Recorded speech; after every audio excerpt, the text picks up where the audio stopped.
Au nom du Père, du Fils, du Saint-Esprit. Amen. Seigneur Jésus, tu connais mon inconstance et mon infidélité. Tu sais combien je suis faible. Alors je demande en ton nom que notre Père céleste envoie son Esprit pour que quotidiennement je puisse entreprendre la lecture du catéchisme de l'Église catholique et que mon cœur s'ouvre à la tradition enseignée par ton Église, ma mère. Que je puisse ajuster toutes mes actions et mes œuvres à son enseignement. Mon Jésus, avec confiance j'abandonne la constance et la fidélité de toute la démarche entre tes mains. Que Saint Michel Archange et mon ange gardien protègent et défendent chaque moment quotidien consacré à cette lecture. Maintenant, avec toi et par ta voix, disons: Notre Père, qui es aux cieux, que ton nom soit sanctifié, que ton règne vienne, que ta volonté soit faite sur la terre comme au ciel. Donne-nous aujourd'hui notre pain de ce jour. Pardonne-nous nos offenses comme nous pardonnons aussi à ceux qui nous ont offensés. Et ne nous laisse pas entrer en tentation, mais délivre-nous du mal. Amen. Ensemble, mon Jésus d'amour, saluons notre sainte maman, la Vierge Marie. Entre ses mains, je remets mon cœur, mon âme, ma volonté et ma vie, afin que par ses soins règne en moi la volonté du Père, et qu'en ses mains mes œuvres soient gardées, transformées, en parfaite offrande rayonnante de la lumière de Dieu, pour sa gloire, le salut des âmes et la consolation des âmes du purgatoire. Je te salue Marie, comblée de grâce. Le Seigneur est avec toi, tu es bénie entre toutes les femmes, et Jésus, ton enfant, est béni. Sainte Marie, Mère de Dieu, prie pour nous, pauvres pécheurs, maintenant et à l'heure de notre mort. Amen. Je te salue Marie, comblée de grâce, le Seigneur est avec toi. Tu es bénie entre toutes les femmes, et Jésus, le fruit de tes entrailles, est béni. Sainte Marie, Mère de Dieu, prie pour nous, pauvres pécheurs, maintenant et à l'heure de notre mort. Amen. Je te salue Marie, comblée de grâce, le Seigneur est avec toi, tu es bénie entre toutes les femmes, et Jésus, le fruit de tes entrailles, est béni. Sainte Marie, Mère de Dieu, prie pour nous pauvres pécheurs, maintenant et à l'heure de notre mort. Amen. Ô Saint-Esprit, par l'intercession du cœur immaculé de la Sainte Vierge Marie, et par le cœur chaste de Saint Joseph, donne-moi un cœur doux, humble, pur, miséricordieux et charitable. Rends-moi docile à tes célestes inspirations, et prompte à y répondre. Que mon cœur enflammé de ton amour soit en toutes ses œuvres dans la volonté du Père, œuvrant ainsi sous ton joug léger et joyeux. Père céleste, je fais ces demandes par les mérites, les œuvres et les souffrances de Jésus-Christ, ton Fils bien-aimé. En mon nom, au nom des âmes de ma famille, au nom des âmes de mes proches, au nom des âmes qui se sont recommandées à mes prières, au nom des âmes constituant ta Sainte Église, le pape, les cardinaux, les évêques, les prêtres, les religieux et religieuses, les laïcs, au nom des âmes qui ne te connaissent pas, des âmes des païens, des âmes des hérétiques, des âmes des apostats et des âmes froides. En tout temps, dans les siècles des siècles. Amen. Article 3. L'Église, mère et éducatrice. Numéro 2030. C'est en l'Église, en communion avec tous les baptisés, que le chrétien accomplit sa vocation. De l'Église, il accueille la parole de Dieu qui contient les enseignements de la loi du Christ, voir la lettre aux Galates, chapitre 6, verset 2. De l'Église, il reçoit la grâce des sacrements qui le soutiennent sur la voie. De l'Église, il apprend l'exemple de la sainteté. Il en reconnaît la figure et la source dans la toute sainte Vierge Marie. Il la discerne dans le témoignage authentique de ceux qui la vivent.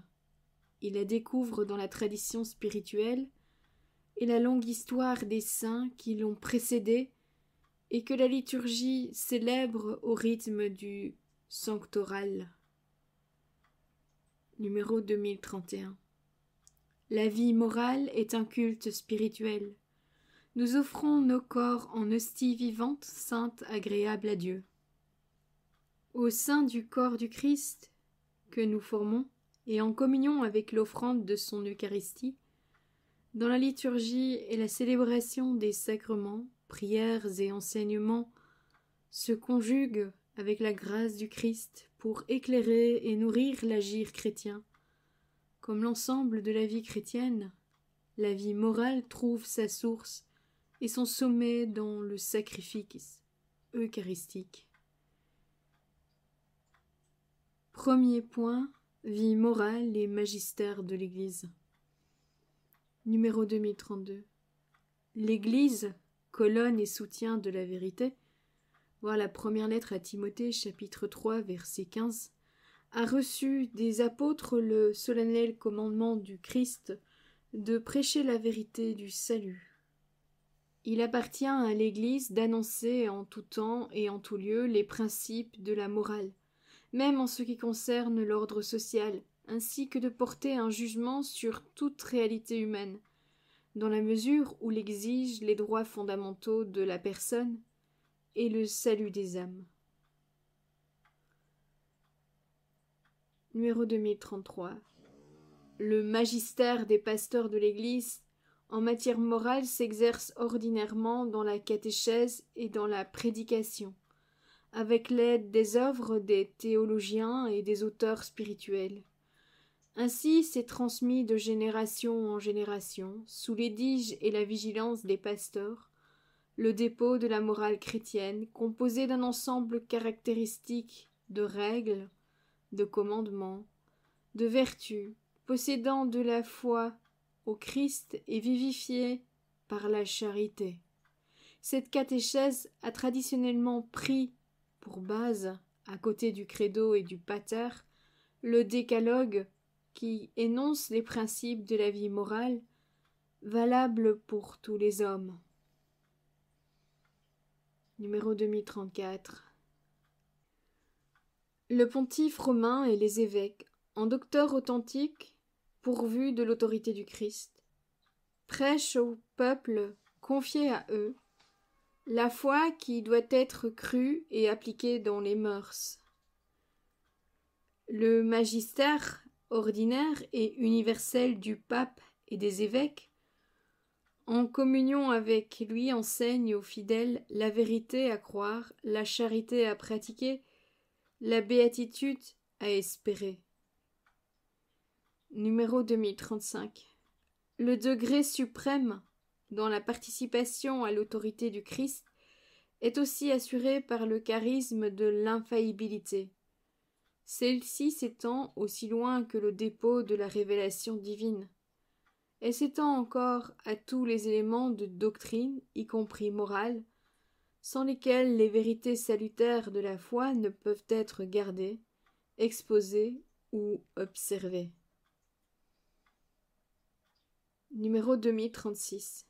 L'autorité du magistère s'étend aussi aux préceptes spécifiques de la loi naturelle, parce que leur observance, demandée par le Créateur, est nécessaire au salut. En rappelant les prescriptions de la loi naturelle, le magistère de l'Église exerce une part essentielle de sa fonction prophétique d'annoncer aux hommes ce qu'ils sont en vérité et de leur rappeler ce qu'ils doivent être devant Dieu.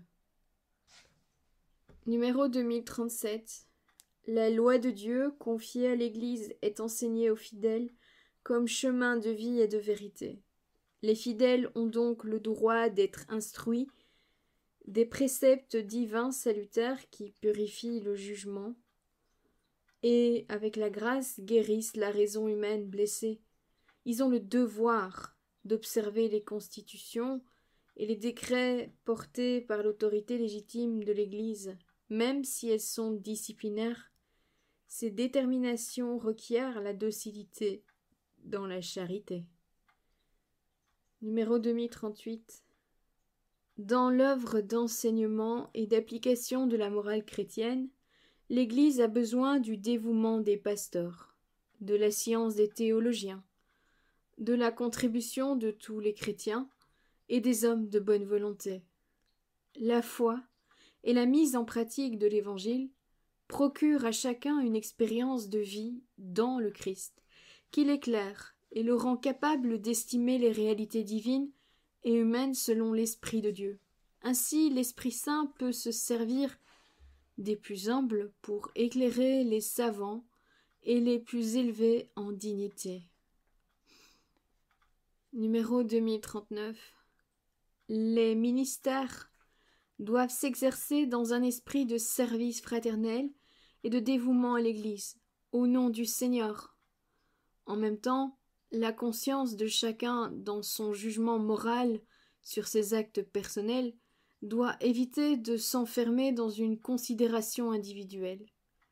De son mieux, elle doit s'ouvrir à la considération du bien de tous, tel qu'il s'exprime dans la loi morale, naturelle et révélée, et conséquemment dans la loi de l'Église et dans l'enseignement autorisé du magistère sur les raisons morales.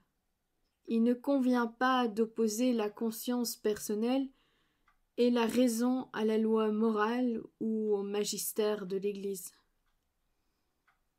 Numéro 2040.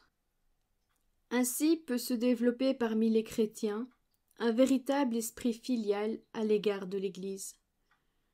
Il est l'épanouissement normal de la grâce baptismale, qui nous a engendrés dans le sein de l'Église et rendus membres du corps du Christ. Dans sa sollicitude maternelle, l'Église nous accorde la miséricorde de Dieu qui l'emporte sur tous nos péchés et agit spécialement dans le sacrement de la réconciliation. Comme une mère prévenante, elle nous prodige aussi, dans sa liturgie jour après jour, la nourriture de la parole et de l'Eucharistie du Seigneur. Voilà, c'est tout pour aujourd'hui. Je vous souhaite à tous une bonne et sainte journée. Que le Seigneur nous bénisse tous et que votre ange gardien veille bien sur chacun d'entre vous, que la paix habite votre cœur, ainsi que les cœurs des membres de votre famille. Au nom du Père, du Fils, du Saint-Esprit. Amen.